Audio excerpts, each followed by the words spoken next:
Pemirsa, anak-anak di Tapanuli Selatan, Sumatera Utara kembali bersekolah pasca bencana banjir bandang dan longsor menerjang Sumatera. Meski kondisi masih serba terbatas, anak-anak tetap bersemangat berangkat sekolah dengan diantar kendaraan rantis Brimopolda Sumatera Utara.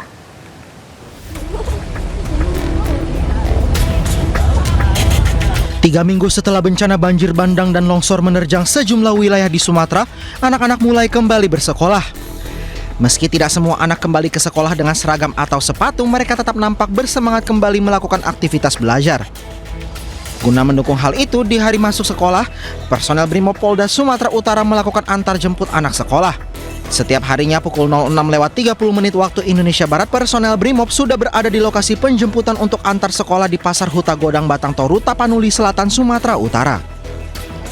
Sebelum diantar ke sekolah, para pelajar ini juga mendapat bingkisan makanan untuk bekal mereka bersekolah dan sejumlah alat tulis.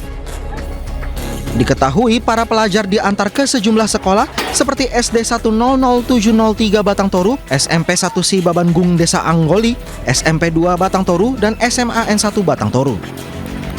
Sementara untuk penjemputan pulang sekolah para pelajar biasa dilakukan sekitar pukul 11.30 waktu Indonesia Barat. Dengan menggunakan 3 mobil rantis, setiap harinya sekitar 70 pelajar bisa diantar jemput sekolah oleh personel Brimob. Guna meringankan beban para pelajar bersekolah, rencananya kegiatan kemanusiaan ini akan terus dilakukan hingga keadaan di desa para pelajar membaik. Sudah 3 pekan pengungsi banjir dan longsor di tenda darurat di Aceh Utara, Aceh belum pernah mendapatkan pelayanan kesehatan. Ratusan pengungsi terutama balita dan anak-anak terserang berbagai macam penyakit, mulai dari demam, batuk, dan diare.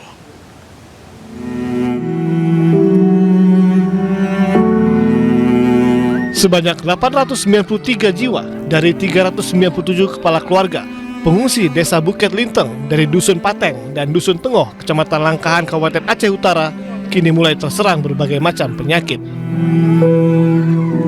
Banyak balita dan anak-anak sudah 3 pekan menempati tenda-tenda dan gubuk darurat yang dibuat sendiri karena terbatasnya tenda bantuan dari pemerintah.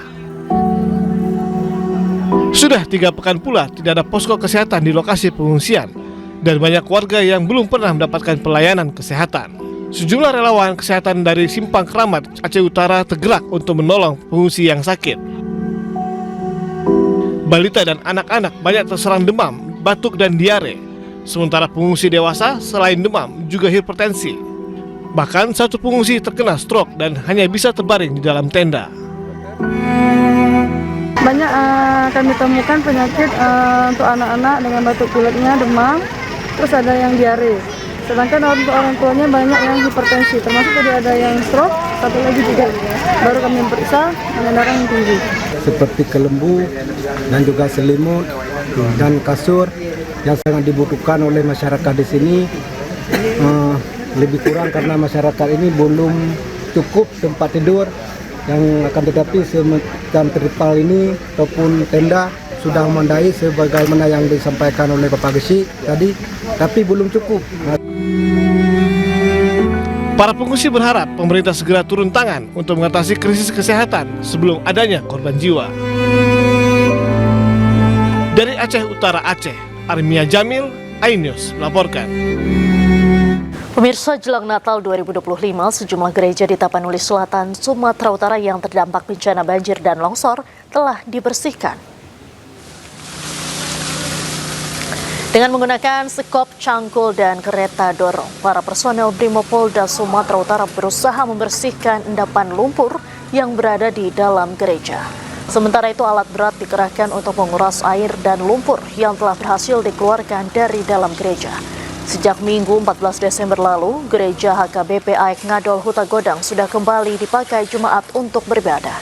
Masyarakat pun bersyukur karena rumah ibadah mereka bisa dipakai lagi untuk kebaktian.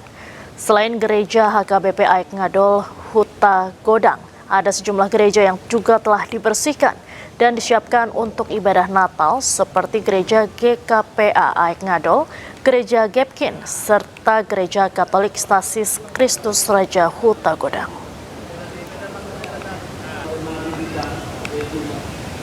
Dan untuk mengetahui kondisi terkini di Tapanuli Selatan, Sumatera Utara yang terdampak bencana banjir dan longsor pasca bencana, kami sudah terhubung dengan Danyonce Satbrimopolda Sumatera Utara, Kompol Zainal Muhlisin. Selamat malam, Pak Zainal. Selamat malam, Mbak Diandra. Baik, Pak Zainal, boleh diceritakan saat ini kondisi terkini di sana seperti apa? Terima kasih, Mbak, atas atensi dari Bapak Kapolri dan perintah dari Bapak dari Kobrimob serta atas bimbingan dan arahan dari Bapak Kapolda Sumatera Utara serta atas arahan dari Bapak dan Satbrimop Polda Sumut. Saya Komandan Batalon C mendapatkan perintah untuk penanganan pembersihan di tempat-tempat ibadah, terutama saat ini di Desa Garoga maupun Huta Godang dan Aek Ngadol di Kecamatan Batang Toru, Kabupaten Tapanuli Selatan, Mbak. Di Desa Huta Godang ada 2 gereja, Mbak. Gereja Katolik Stasi Kristus Raja Huta Godang yang saat ini sudah dibersihkan dengan beberapa elemen, antara lain dari Polri, TNI, dan pemerintah daerah serta relawan yang lain.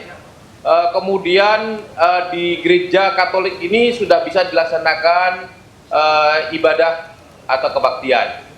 Sementara di gereja Gap-in Pantekosta atau Gereja Pantekosta Kudus Indonesia saat ini juga sudah dibersihkan dan tinggal digunakan untuk nanti ibadah perayaan Natal.